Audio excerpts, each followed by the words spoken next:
Ramblers, it's Paul Mountain back for your Steel City Derby preview today, the day before the big event. Sheffield United supporters, this is it, this is the big one, this is the one that so many of us fear and so many of us look forward to. I'll explain which camp I'm in shortly. I know a lot of us are worried about this game. You don't need to be, it's a game of football. I'm actually really looking forward to this match. I think that Sheffield United supporters obviously a little bit disappointed with what happened with Bristol. They've just rolled into 5th last night, beating Norwich City. I wasn't as disappointed yet. Losing a late goal always puts you in a bad mood. If it had been a last minute equaliser, the mood's very much different. They're a good side. I thought they deserved their point. I don't think we were quite at the races. So yeah, I think a point was fair at the end of the day. Sheffield Wednesday roll into town. No, they're not in town, are they? They're just outside of town. But we roll into their backyard down at Hillsborough, and they're buoyant. They're looking up because they've just won the last 2 games. They beat Norwich City, a great turnaround for them. 3-2, second half comeback, 2-0 down in the first half.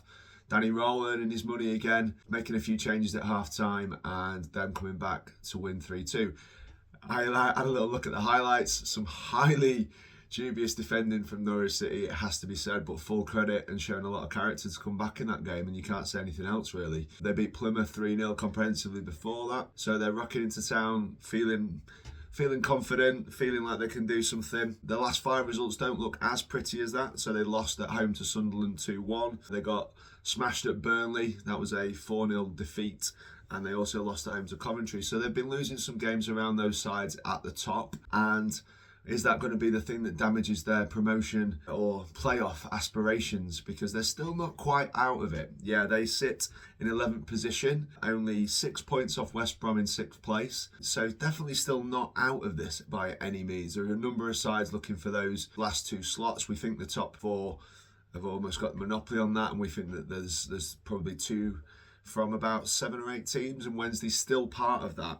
Would a defeat ruin that for them? We don't know. It might do. It could be that they lose tomorrow, and then they can still go on a bit of a run. They've still got plenty of games left with 8 games to go. But what they don't want is that gap widening to 9 and 12 points, because if it does, it might be curtains for them. So as we know, our record puts us 2nd place in this table as we speak. We've got the best away record, won the most games in the division, and should be feeling confident going into this game that we can definitely get a result. There's no doubt in my head that can happen. Sheffield Wednesday have had a very different experience away from home and at home. So this season, they've won 9 of their 19 away matches, which is a decent record and regarded as is really good within the division. It's actually a top 6 return on points, but actually only won 5 of 18 at home, okay, which is a strange record, not typical for most sides, and it does beg the question, what is going on at Hillsborough? Are the players feeling the pressure? Okay, they do have a good crowd down there, and are they getting on their backs? Are they putting them under pressure in their own backyard? Certainly, if United go 1 and 2 in this game, it'll be intriguing to see how the Wednesday fans react to that kind of pressure. I almost feel like, despite our home record, we're in a similar scenario where we obviously have the best away record in the division. Is that pressure building on the players, and will it be a factor in this game? Will the crowd play their part? Certainly from a Wednesday perspective, they'll be hoping if they can put a few tackles in and get the crowd on their side and create that atmosphere that some of our younger players might, crumble in that atmosphere. It's a big game. It's a game that people talk about. Just behind me here, we've got the Blades of Glory, the Bounce Killers on the wall there. That this is part of Sheffield folklore, and these games are huge. I remember them very vividly as a young man watching a 1-1 draw at Bramall Lane and watching the 2-0 win. I actually remember the 2-0 win. I had it on video as well with Brian Dean nutmegging Chris Woods on the line for a 2-0 win when I was a kid as well. So yeah, really, really big game for the players. They can write themselves into the history books. Certainly from a Sheffield United perspective, already won 1 this season. So they're going for the double, the bragging rights in this one.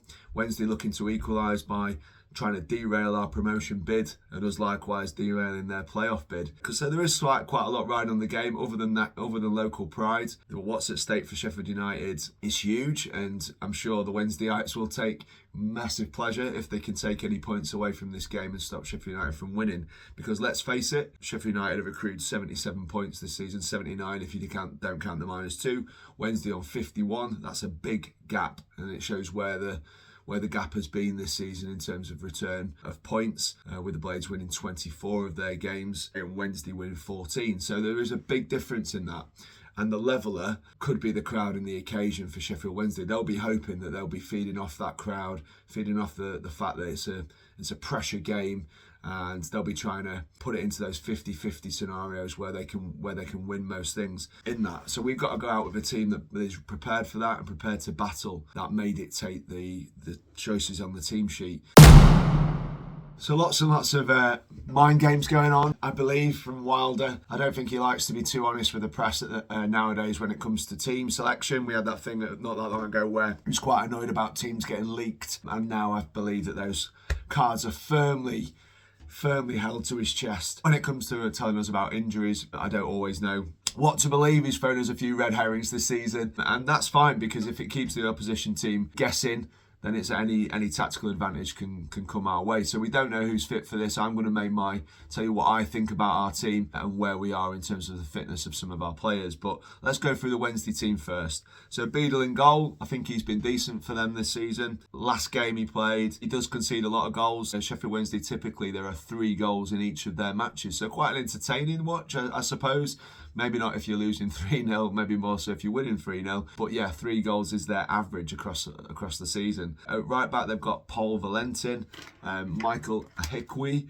If I'm saying that incorrectly, I apologise. Max Lowe and Marvin Johnson, who we know a bit about. We'll get on to Max Lowe in a minute. Shea Charles in the middle, who I do really rate. Shea Charles, I think he's a good player, very mobile. Will be putting in the tackles. Barry Bannon. Okay, we'll save the insults for the terraces. Josh Windass on the right hand side, he's having an amazing season. 11 goals and 5 assists. I think he's a danger player and a good player at this level. I think they've done well to keep hold of him, to be honest. I think he's a decent player. Ingleson potentially in the centre. That could be Shalabar, that could be Michael Smith, it could be one of a few players for them, but we don't know. Gassama on the left hand side.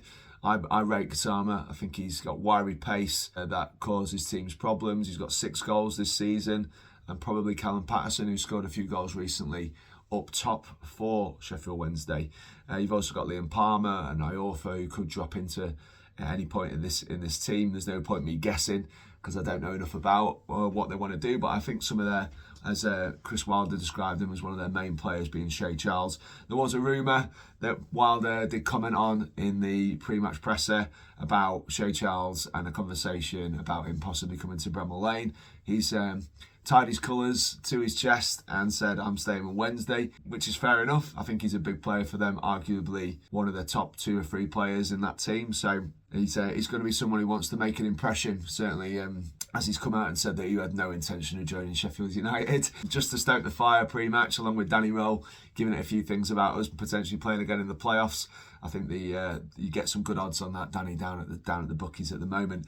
If you do fancy a bet, or if you are a betting man or a betting woman, Shea Charles is on 9 yellow cards for the season, and Gus Hamer I think he's on 11. So if you want a little flutter, there's a reasonable bet that both of those guys may get themselves in the referee's book. For Sheffield United, the team, my team for Sheffield United. I spoke to Jimmy about this on the Ramble.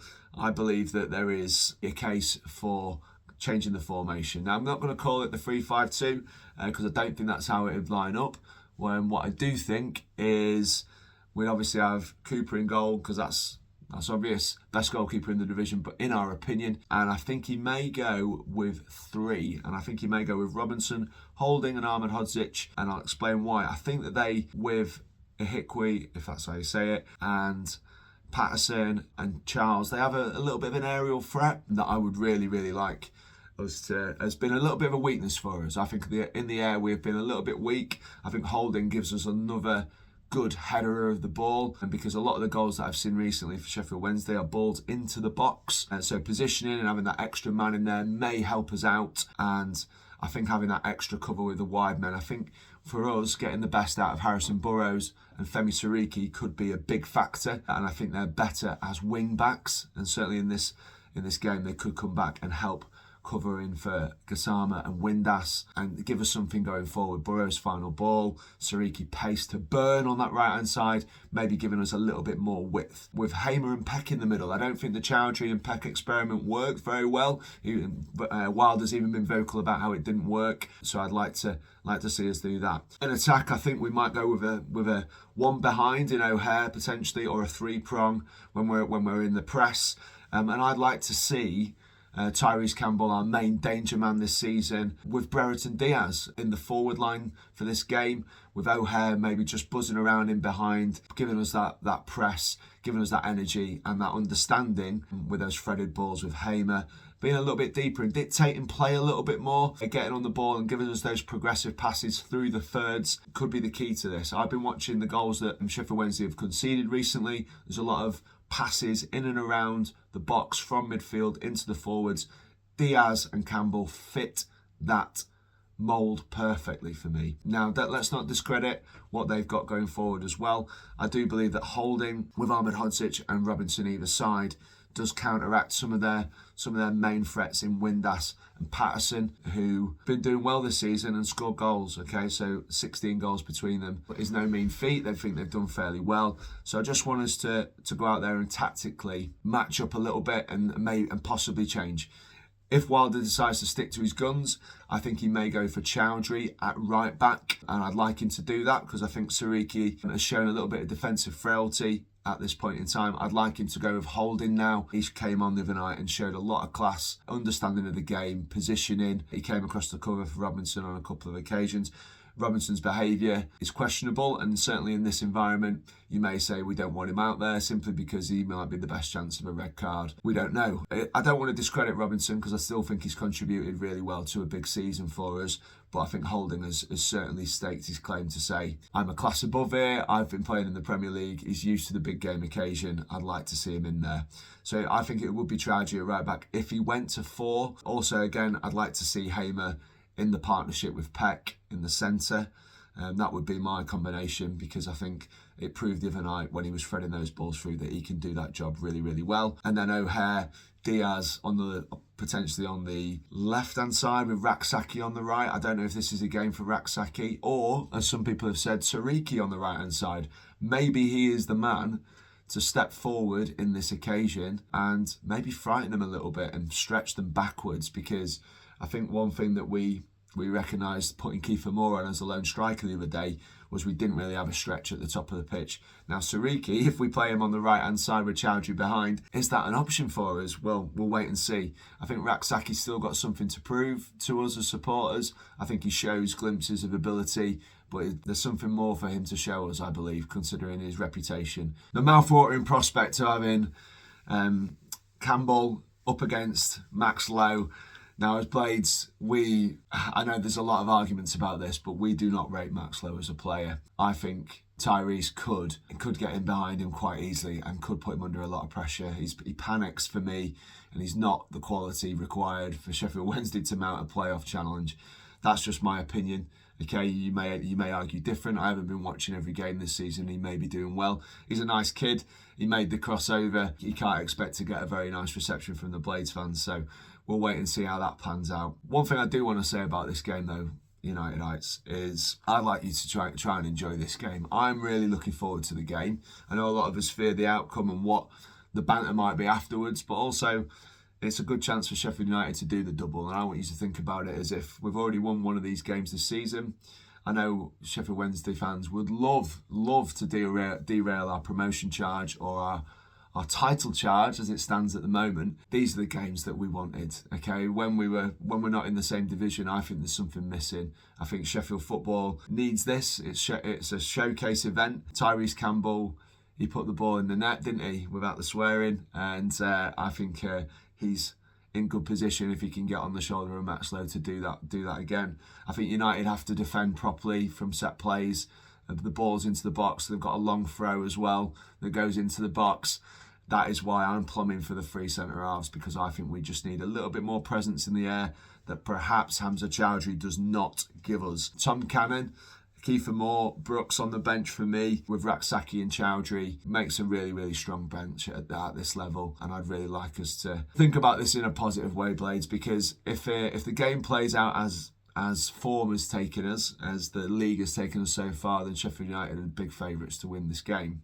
It's a local derby. Does any of this chat go straight out the window and it's all about who wants it more than the other? Possibly. But I know that that Sheffield Wednesday are going to have to bring their A game to win this game, and Sheffield United are going to have an off day, in my opinion. I think that we obviously have accrued a lot more points. I just believe that we've just got the superior side on paper.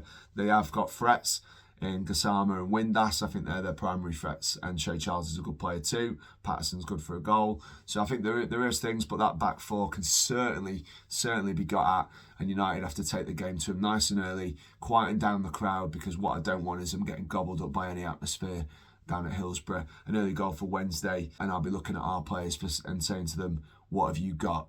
What do you want to prove this season? How do you want to be thought of by United fans? Because we've got to go there and be brave and got to be strong, and he's got to pick the team. That's my team. I've already told you it. Let me know what you think of the team, whether you think we should stick with the 4. It's always an interesting debate, but I feel like the 3-4-1-2 may be the way to go. Up the Blades, up the Ramble, like and subscribe. We're coming for you Wednesday. Let's go! Let's go!